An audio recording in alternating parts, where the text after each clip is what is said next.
कि एक दिन सुबह सुबह रोहन अपने दादाजी और अपने पापा के साथ घर पर बैठा हुआ था। तभी रोहन ने अपने दादाजी से पूछा, दादाजी आप क्या करते थे? तो उसके दादाजी ने यह जवाब दिया, I worked as a fireman. I worked as a fire. Good morning friends, मैं वेदांत, आपका इंग्लिश कंपेनियन। आज की लेसन को शुरू करने के पहले मैं आपको एक कहानी बताना चाहूंगा। हुआ ऐसा कि एक दिन सुबह सुबह रोहन अपने दादाजी और अपने पापा के साथ घर पर बैठा हुआ था। तभी रोहन ने अपने दादाजी से पूछा, दादाजी आप क्या करते थे? तो उसके दादाजी ने यह जवाब दिया, I worked as a fireman. I worked as a fireman. It was a very adventurous but risky job. It was a very adventurous but risky job.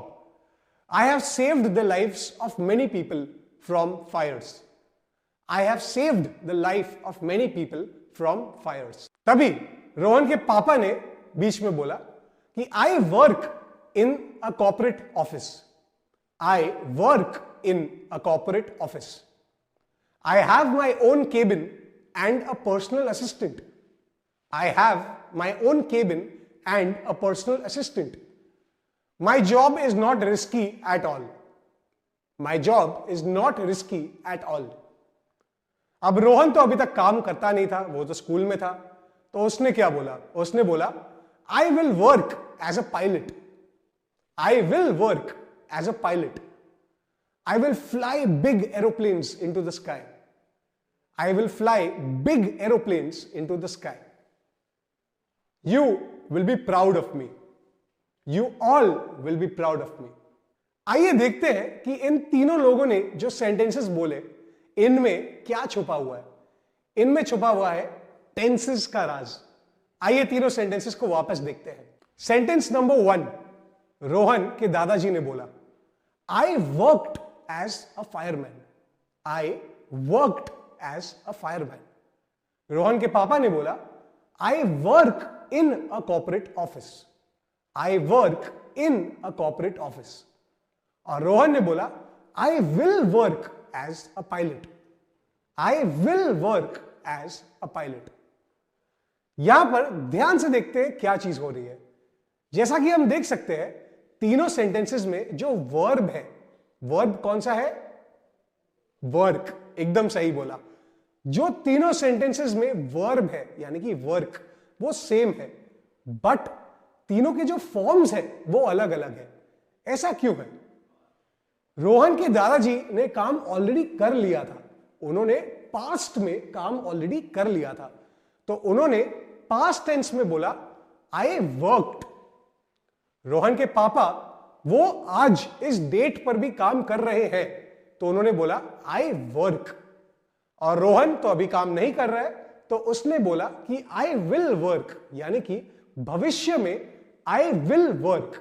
इन तीनों सेंटेंसेस में हम देख सकते हैं कि जो हमारा वर्ब है वो अलग है, बट जो हमारा सब्जेक्ट है वो सेम है, क्योंकि तीनों सब्जेक्ट्स खुद के बारे में बात कर रहे हैं। वो बोल रहे हैं, I worked, I work and I will work. तो आई जो सब्जेक्ट है तीनों सेंटेंसेस में एब्सोल्युटली सेम है। चेंज क्या हो रहा है? हमारे वर्ब का फॉर्म। और वो कैसे चेंज हो रहा है आप लोगों को समझ आ ही गया होगा। टेंसेस के हिसाब से चेंज हो रहा है। अगर कोई सेंटेंस पास्ट टेंस में है तो वर्ब का फॉर्म अलग होता है। अगर कोई सेंटेंस प्रेजेंट टेंस में है तो वर्ब का फॉर्म अलग होता है। और अगर कोई सेंटेंस फ्यूचर टेंस में है तभी भी वर्ब का फॉर्म अलग होता है। इसका मतलब यह हुआ कि अगर हमें किसी सेंटेंस को देखकर यह आइडेंटिफाई करना है कि उसका टेंस कौन सा है, तो हम सीधा सीधा उसके वर्ब को देखकर बता सकते हैं। किसी भी सेंटेंस के वर्ब को देखकर हम ये बता सकते हैं कि उस सेंटेंस में कौन सा टेंस यूज हो रहा है। इसको एक और एग्जांपल के साथ समझते हैं। They eat apples. They eat apples. They ate apples. They ate apples. They will eat the apples. They will eat the apples. इन तीनों सेंटेंसेस में आप लोगों को यह तो समझ आ गया होगा कि प्रेजेंट टेंस कौन सा है और फ्यूचर टेंस कौन सा है। एक बार इन सेंटेंसेस के बारे में वापस सोचिए। दे विल ईट एप्पल्स, यानी कि वो एप्पल्स खाएंगे। वो एप्पल्स कब खाएंगे? फ्यूचर में। तो विल ईट हो गया हमारा फ्यूचर फॉर्म। दे ईट एप्पल्स, यहां पर हम अभी इसी वक्त के बारे में बात कर रहे हैं, तो इसका टेंस क्या हुआ? इसका टेंस हुआ प्रेजेंट, यानी कि अभी, इसी वक्त। अब देखते हैं एक एक्सेप्शन को। दे एट एप्पल्स, एट का क्या मतलब हुआ? एट तो ईट से अलग है, बट पहले वाले सेंटेंस में हमने देखा था कि वर्क, विल वर्क और वर्क यूज हो रहा था। एट कहां से आया? Ate is the past form of ईट।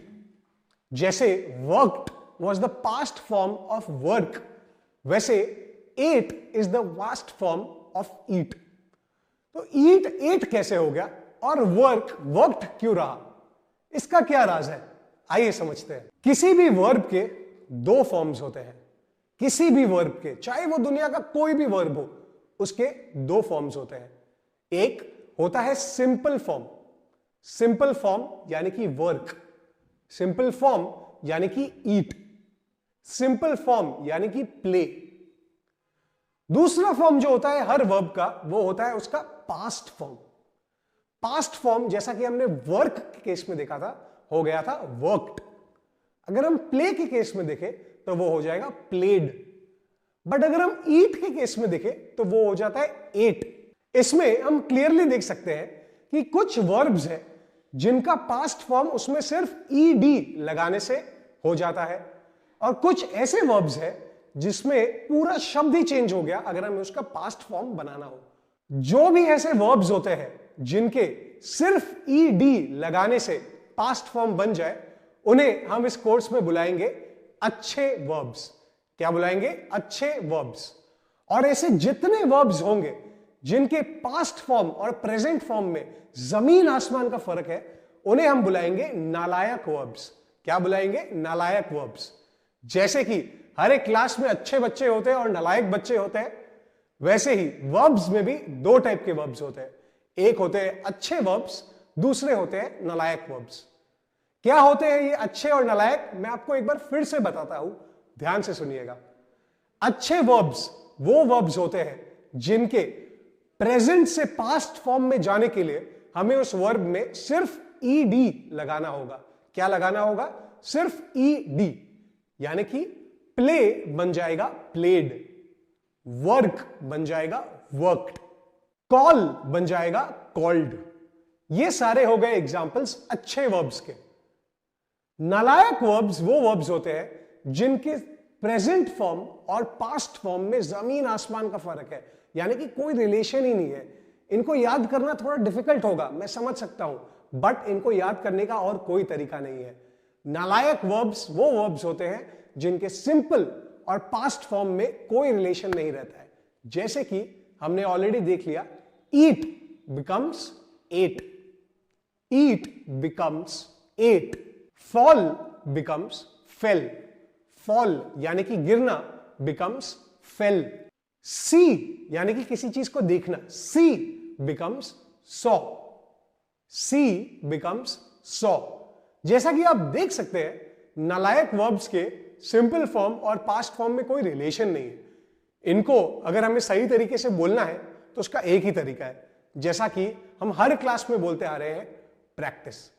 जितना ज्यादा आप प्रैक्टिस करेंगे, जितना ज्यादा आप पढ़ेंगे, जितना ज्यादा आप बोलने की कोशिश करेंगे, उतना ज्यादा आपको अच्छे और नालायक वर्ब्स ऑटोमेटिकली याद हो जाएंगे।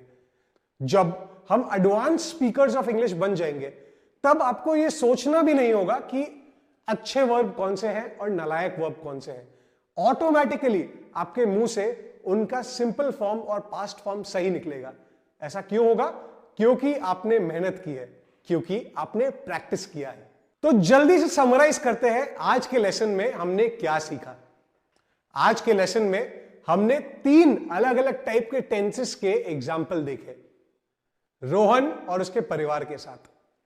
फिर हमने यह देखा कि 2 टाइप के वर्ब्स होते हैं, एक होते हैं अच्छे वर्ब, दूसरे होते हैं नालायक वर्ब। अच्छे वर्ब्स क्या होते हैं?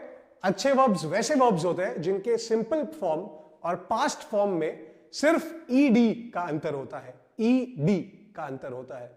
नालायक वर्ब्स के सिंपल फॉर्म और पास्ट फॉर्म में जमीन आसमान का फर्क होता है, कोई रिलेशन नहीं होता है।